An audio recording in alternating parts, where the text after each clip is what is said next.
par exemple ma dem fa nuyu ko mu jox ma benn enveloppe 20 millions sëñ bi loolu baaxul. ok loolu ça moom quand même c'est pas digne quand même.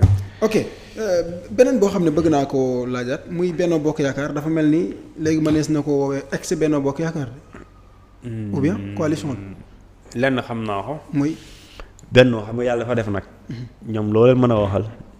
ñoom ñoo nekk coalition bu gën a gudd fan. ci coalition ci Sénégal depuis élection am. depuis ñu commencé def politique. depuis 1960 pour mu simple. xaw ma ndax coalition Bassirou dafay ñëw wan ko ne ñun tamit mën nañ ko. waaye moom dund na 12 ans. ok 12 ans te tasul. mën na changer tour. parce que boo ko bëggee conserver. pour yeneen enjeu.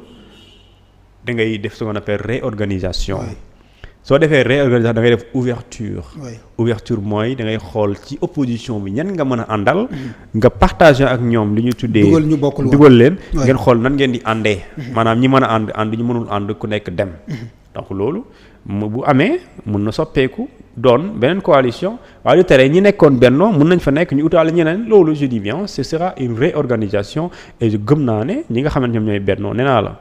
dañuy ne di xeex waaye xam na ne ñoom par A ou B assemblée bi day tas parce que assemblée bu tasul mooy dañuy dem ba 2026 tu penses que Diomaye dina fa nekk 2026 sérieusement dina fi bàyyi assemblée boo xamante ni moom amul majorité en 2026 seen mandat ci lay jeex kon jàppal ne par A ou B day tas léegi bu tasee par A ou B dañuy dem ci élection léegi bu demee ci élection ñoom dinañ am yéene amaat député à l'Assemblée nationale léegi nag ni ñu koy amee loolu mooy doon lu ñuy tuddee la réouverture et la réorganisation aller dans le cadre d'une autre alliance politique même si da ngay ànd ak ñoo xam ne peut-être politique mosoo xalaat di nga ànd ak ñoom mais après tout la politique a ses réalités et maintenant au moment de cette réalité là dafay am lu ñu tuddee des alliances des fois entre guillemets contre nature parce que par exemple ku la waxoon ne Yewwi Askan Wi ak Wallu dinañ mujjee nekk une coalition intercoalition ñu far ba ñu xeex parce que xam nañ enjeu yi moo toll foofu intérêt yi moo toll boo ko def loolu du sotti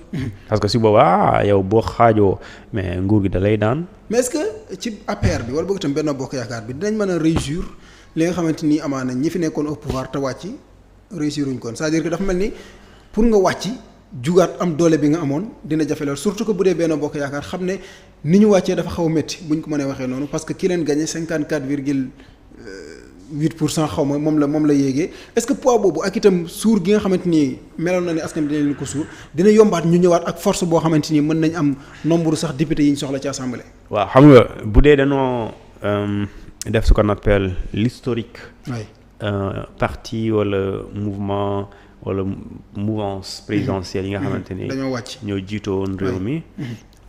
2000 PS bu mu génnee. PS léegi kenn xamut bon quand je dis kenn waxuma kenn xamu ko mais tey bu la waxoon Mansour kan nga jàpp ne PS bu nekkee jiite ko mu dem élection di nga jàpp ne dina am siège à l'Assemblée wala mën nga bu demee élection présidentielle mën na am chance gagner mënoo ko wax non suñ la waxee également en 2012 bi Ablaye Wade wàccee ñu xam ne moom pare na ci doon président du Sénégal mais ci PDS buñ ci tegee at buñ la waxee exactement kan nga jàpp ne mooy doon koo xamante ni moom mooy le secrétaire exécutif national du PDS da ngay nekk di xalaat boobu moom moo tax 2019 amuñu élection pour la première fois depuis 1973 su ma jumilee donc loolu moo dem ba mu dem laal li nga xamante ni moom moo nar a laal bu fekkente ni ñoom te xam nañ ko moo tax ma ne la booy dee na la gaynde rey léegi ñoom gaynde rey leen loolu moo nekk résurrection tentative de résurrection mooy dekkilaat dekkil bi mooy da nga dem élection ñu daan la ñu gañe la léegi gañe boobu noonu échec boobu dañ ci war a jàngee li ñu ciy jàngee nag nooy def ba jóg loolu mooy justement li ñu tuddee l'enjeu électoral mooy que ne d'accord yaa ngi dem après la présidentielle il y a une première expérience politique bi taxaw mooy nan ngay fexe ba li nga ñàkkoon ci présidentielle bi noo koy dabaatoo kii la raw 54,26 yow nga am ci je pense que 34 xaw ma ñaata %, mais nan ngay fexe ba don boobu nekk fi politique électorale noo koy soppee léegi ak kan avec qui loolu mooy nekk le véritable débat maintenant les Sénégalais ñoom ñooy apprécier ñoom ñoo yore seen carte ñoom ñooy gis li leen doy ñu ne diw ñun dañ lay voté wala duñ la votel mais après tout bëriwul Sénégalais bi nu muy jëlee en tout cas mosul am mu jëlee la fi mu fal fi ku bees foofu mu xeeñ ko majorité depuis Sénégal am mosuma ko gis xaw ma nag day nekk pour la première. kon combat bi leen di xaar seen kanam dina jafe. dina jafe Sénégal mosul fal président ba pare xeñ ko majorité am mosul am. en plus boole ko ci seen biir itam dafa am ay séparation parce que ci seen sortie bi ñu mujjee def muy bi ñu présenté livre bilan Macky Sall bi. gisoo fa ko mel ni Amadou Ba te moo nekkoon seen candidat. non Amadou Ba moom suñ bi Amadou Ba nekkul APR nag bàyyi na. ok loolu c'est-à-dire bu doon administration dañuy xaar mu officiel rek mais bàyyi na. c'est comme tey nga nekk directeur général benn entreprise nga war a liggéeyoo def ko ñaari weer mais ñi ngay liggéeyal xam nañ ne bàyyi nga peut-être dañuy xaar ñu officiel rek mais bàyyi nga Amadou Ba nekkul APR bàyyi na Amadou Ba mais amul pour nekk APR d'ailleurs Amadou Ba politique c'est-à-dire que amul benn avenir APR c'est-à-dire que li mu koy xalaatal sax est-ce que dina sori bu demee moom kese bu nekkee ci APR loolu amul sa xalaat du dem. ok li nga koy xalaatee par exemple bu génnee moom boppam dina xaw a avancer un pas wala deux bu nekkee APR c'est-à-dire wala benn wala APR lay wax. maanaam du bouger sa benn pas. te amul pour nekk fa politiquement parlant mënu fa ne. parce que lu xew fii mënul xew ba pare après nga jékki-jékki non sëñ bi am na loo xam ne mënul ne c'est-à-dire que loo xamante politiquement c'est impossible moo tax Amadou Ba en réalité dëgg bi mooy Amadou Ba. nekkul ci APR génn na ci pare na ci nekkul ci Benno Amadou Ba est dans ses propres affaires te fan yii dina wax donc loolu c'est pas un débat. ok bu ñu rediscuter avant balaa ñu dem élection présidence et législative Amadou Ba dafay mais attends dina wax ak Sénégal yi wax leen ne créé naa sama yëf nii laa tudd lii laa am envie def donc loolu vraiment xaw ma ndax bu ñu créé dañuy jubawaat nekkaat ensemble pour coalition. mais xaw ma mais Amadou Ba mu nekkul ci APR nag vraiment. ok président Macky Sall daf la jox la sëriñ. joxul. indi lu lay sëriñ yóbbal. comme ni gars yi di wax yóbbal. dafa ñëw. non man communiqué bi dama xamul. bon man communiqué bi li ma xaw a jaaxal dafa bëri faute. ah bon. ok dans le texte bu dee dëgg la aussi. oui. de toute façon il y a trop de fautes dans les communiqués. en plus tubaab bi dafa xaw a kii woo daal dafa xaw a sem de daal. di nga ko taxati de.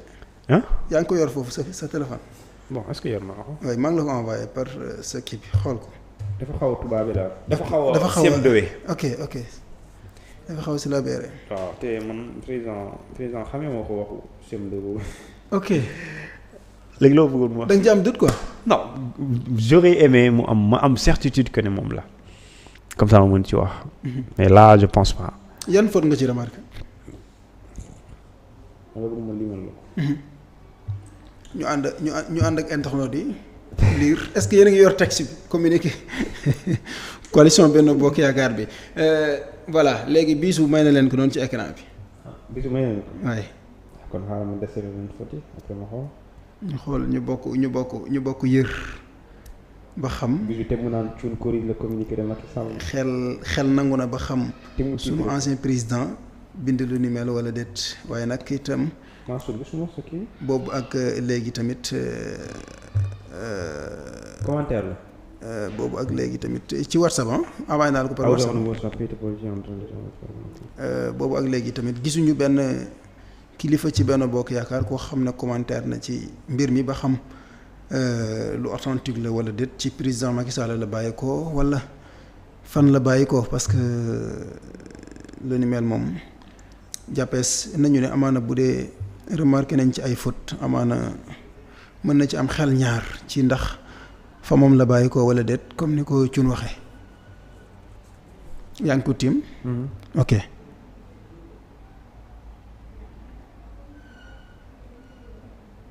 gars yi nee nañu biñ ko liiree ba noppi daal dañ ciy gis ex Benno Bokk Yaakaar comme dañ doon wax ex Pastef ex Pastef am na kon léegi ex Benno Bokk Yaakaar moom it am na. je pense pas que mu nekk moom. parce que déjà non du moom.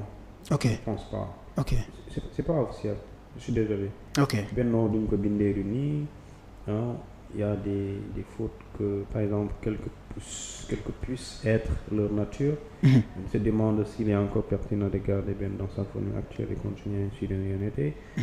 Loolu c'est du français CM2. jëlal micro bi waxal ci micro bi. loolu français CM2 la. mu ne même si tous ne sont pas de cet avis. non li mënul nekk. Nous devons penser et accepter que nous devons aller au-delà de Benno et nous projeter maintenant dans le temps nouveau de l'action politique. Il nous faudra donc, tirant les leçons du verdict des urnes, inventer un cadre plus approprié, adapté, ajusté à nos impératifs de l'heure. Mais chers camarades, Benno fut une belle aventure qui, au-delà de la politique, a tissé entre nous des liens fraternels, amis d'amitié très forts. Incontestablement, elle sera inscrite au fronton des plus grandes œuvres politiques du Sénégal. Nous devons en être fiers. C'est pourquoi, en cela, je tiens à remercier du fond du cœur tous ceux-là qui ont fait l'honneur et l'insigne privilège de ce compagnonnage historique. Je tiens surtout à exprimer ma sincère gratitude aux leaders de parti coalition du mouvement pour la confiance jamais démentie dont ils m'ont investi. Voilà beneen faute baa ngi nii. Ils m'ont investi. Bu doon jigéen mooy wax mën nga def mais bu dee góor mënoo def parce que ma def leçon. ma def leçon grammaire. C'est le COD. Complément d'objet direct. Donc me bu ñëwee bu dee me bi góor mooy wax verbe bi mënoo ko yóbbu féminin.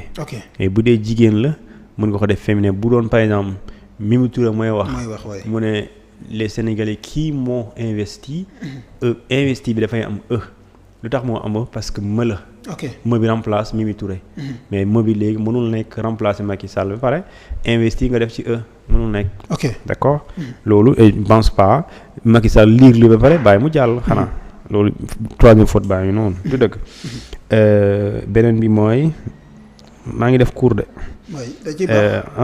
qui m'ont investi mën na tax ñu taxaw ci seetlu ba xam ndax lu xel mën nangu mu bàyyeekoo ci moom la wala. kon baax na qui m'ont investi pendant ces longues années avec une mention particulière aux femmes, à nos cadres, aux jeunes, à la vivante diaspora du Sénégal et aux sages, à nos vaillants militants, aux organisations sociales ainsi que toutes les forces vives qui ont fait vivre et prospérer Benno. Au président Moustapha Niasse, je voudrais redire ma profonde reconnaissance pour avoir dirigé nos instances pendant que mes obligations, c'est-à-dire non, je pense pas qu'il puisse mon adonnement autrement et ailleurs. À nous, chacun de vous redire mon amitié, ma fierté d'avoir été à vous servir notre pays. Bon. xel tey na ci daal. bàyyi ba suba ñu commentaire. ok. suba. xel tey na ci daal bàyyi ñu commentaire suba. parce que man dafa am naa ci xarit. ok dégg ma ñu wax ci. ok donc je pense pas que mu nekk officiel. wala sànq si la am naa benn message bu ma ko envoyé dama ko ne est-ce que lii nii tu penses que c'est un communiqué de Benno réellement en fait. En plus Benno dafa am moment bu ñuy wax communication opportunité de communiquer. C'est pas le moment pour parler de ça. Par exemple en aucun cas gisoo mu tudd li xewoon assemblée pour saluer par exemple parce que nee naa la Benno a pris la meilleure décision dans cette situation. Meilleure décision bu mu jël mooy démb bi donc si tel était le cas ngay envisager lu ñuy tuddee le futur électoral ou politique de cette coalition pour am ouverture mais tu aurais mentionné ici lu ñuy tuddee l'attitude des députés de Benno mais en aucun cas doo ko ci gis. doo ko ci gis en plus et tu as préféré saluer Moustapha Niasse et pourquoi tu salues pas le président Amadou Mame Diop et aussi revenir sur l'importance sur toi yow yaa ko fi indi woon 2016 l'importance des institutions yu ñu war a supprimer pour convaincre au moins pour ñu def ce qu'on appelle appuyer pourquoi Benno nekk ci dëgg pour yow nga ne leen waruñu ko supprimer parce que man en 2000 tel ñoo indi woon institution yi sénégalais yéen a ko validé parce que référendum la woon en 2016 loolu c'est dafay important nga dugal ko ci parce que dafa nekk tu es dans un combat. combat bi kay lépp loo wax pour sénégalais convaincre wala fàttali leen yéen a ma joxoon lii da ci am solo. moo tax moi je doute fort de l'authenticité du document bi nga xamante ni benn il est bourré de fautes. Deux, il est bourré de problèmes de syntaxe, donc je ne pense pas qu'il puisse venir d'une entité responsable. Ok voyage su président Diomaye bi ci Sine ban